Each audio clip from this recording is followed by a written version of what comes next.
ہم تو عدالتوں کا سنتے تھے، تاریخ پہ تاریخ، احتجاج پہ احتجاج، احتجاج پہ احتجاج.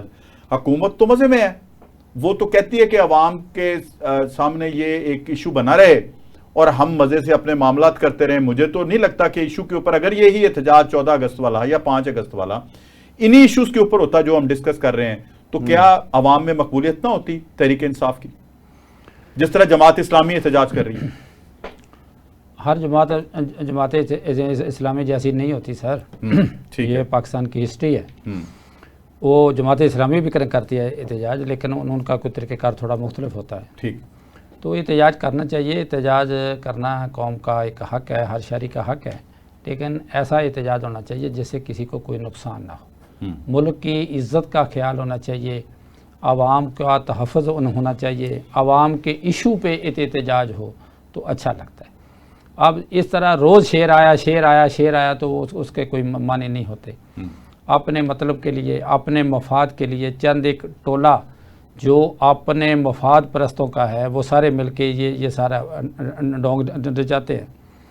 ابھی شمسی صاحب جو دیکھیں کہ ہمارے وکلا میں یہ تھا کہ وہ وکلا میں کوئی پارٹی نہیں، کوئی کچھ نہیں، کوئی کھاتا نہیں. لیکن بدقسمتی سے یہ ہے کہ ہمارے وکلا میں ابھی چند ایک لوگ ایسے ہو گئے ہیں جو کہتے ہیں کہ ہمیں آشیرواد ہو سیاسی جماعتوں. ان کی بیس پہ وہ آگے آنا چاہتے ہیں. جو لوگ آگے آتے ہیں وہ اپنے مقصد سے ہٹ جاتے ہیں، وہ وکلا کی ویلفیئر نہیں کر سکتے، وہ سیاست میں چلے جاتے ہیں، اور سیاست میں وہ لوگوں کو ساتھ رہتے ہیں تھوڑا بہت فائدہ دے کے، جیسے ہمارے DDPP ہیں، DDPP ہے، دوسرے ہیں. اب یہ سارے سیاسی لوگ وہ جو کسی کے ساتھ تعلق ہے. بہت سارے میں نے دیکھا کہ ایسے چال باز ہیں کہ وہ اپنا پیپلز پارٹی کے دور میں بھی تھے، PTI کے دور میں بھی ہیں، اور نون لیگ کے دور میں بھی. صحیح. تو ایسا نہیں ہونا چاہیے.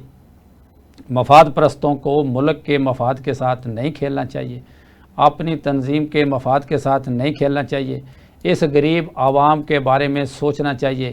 کبھی PTI نے یہ احتجاج کیا کہ آٹا مہنگا ہو گیا، کبھی احتجاج کیا کہ بجلی گیس کے بل بہت زیادہ ہو گئے، کبھی آپ نے یہ کہا یعنی عوامی ایشوز کے اوپر جو عام غریب آدمی کے ایشو ہیں اس پہ احتجاج ہو تو پھر عوام میں پذیرائی حاصل ہوتی ہے. یہ تو آپ ڈیلی کر کے وہ کہتے ہیں ٹھیک ہے سیاسی تو ہوتی رہتی ہے. ٹھیک ہے. تو یہ چاند ایک لوگوں کا احتجاج ہے، اس سے پورے ملک جی اپنا یہی بات کہ عوامی ایشوز کے اوپر احتجاج، جیسے آپ پرتگال والا ایشو ہے، بیوروکریسی پہ سوال اٹھایا ہے، تو سر کریں نا، قانون پاس کریں. قانون کس نے پاس کرنا؟ میں اور آپ نے کرنا ہے. یہ سب ڈرامے بازیاں چھوڑیں جی. بات یہ ہے کہ جیسے شمسی صاحب آپ نے کہا ہے قانون ہو، پاس ہو، جو عوامی جو مسائل ہیں اس پہ احتجاج ہو. وی مسٹ اپریشیٹ کہ ہمارے ہاں سلیقہ شعری بھی ہے. کس طرح سلیقہ شعری ہے؟ جماعتیں جو اسلامی ہے، اب اس کا احتجاج لاہور میں، کراچی میں ہوتا ہے، پرامن ہوتا ہے، ایک گملہ بھی نہیں ٹوٹتا، احتجاج ہوتا ہے، اور تنظیم سازی ان کی بہت اچھی ہے. یعنی اگر پاکستان میں تنظیم سازی کی بات کی جائے پازیٹیو اینڈ پہ تو ان کی جماعت اسلامی کی بیسٹ تنظیم سازی ہے. احتجاج ہوتا ہے، لیکن ساتھ ساتھ عوام کو بھی ایجوکیٹ کرنا ہے تاکہ ایک سیٹ، یعنی ایک جو اپنا نظریہ ہے وہ عوام میں میسو لیول پہ پہنچے. سو ہمارے پاس اس ملک کے اندر پرامن احتجاج بھی ہے. میں نے بھی آپ کو اگزامپل جماعت اسلامی کی، یعنی احتجاج کا طریقہ اور اس کا موٹو کیا ہے.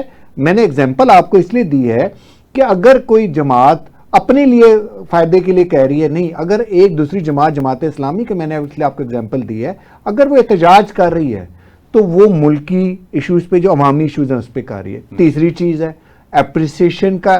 احتجاج تو ایک ہے، سیلیبریشن کا ورڈ استعمال، اگر 14 اگست کو سیلیبریشن ہونی ہے تو مارکہ حق پہ ہونی چاہیے. وہ ساری، چاہے وہ اپوزیشن ہو، چاہے وہ حکومت ہو، ان سب کو اپریشیٹ کرنا چاہیے کہ پاک فضائیہ نے بہت رول ادا کیا، نیوی نے کیا، پاک آرمی نے کیا، ان کے حق میں ہونا چاہیے. یہ کیا کرے گی چیز؟ یہ موٹیویٹ کرے گی ہماری ینگ بلڈ کو، جو کہ ہمارا دور ہوتا جا رہا ہے. پیٹریوٹزم کو یہ بڑا لازمی ہے کو بیار کرنا، اس میں سیڈن کرنا بہت امپورٹنٹ ہو گیا ہے، جو ڈسکنیکٹ ہو رہا ہے ہمارے تفرقات کی وجہ سے. ٹھیک، یعنی تقسیم کی وجہ سے قوم کو منقسم نہیں ہونا چاہیے. قوم کو 14 اگست کو اتحاد شو کرنا چاہیے، اس میں نون league, P T I, Jamaat Islami, J you I, Muslim league کاف یا پیپلز پارٹی، ان کی تفریق نہیں ہونی چاہیے. اس دن صرف پاکستان کا جھنڈا ہونا چاہیے.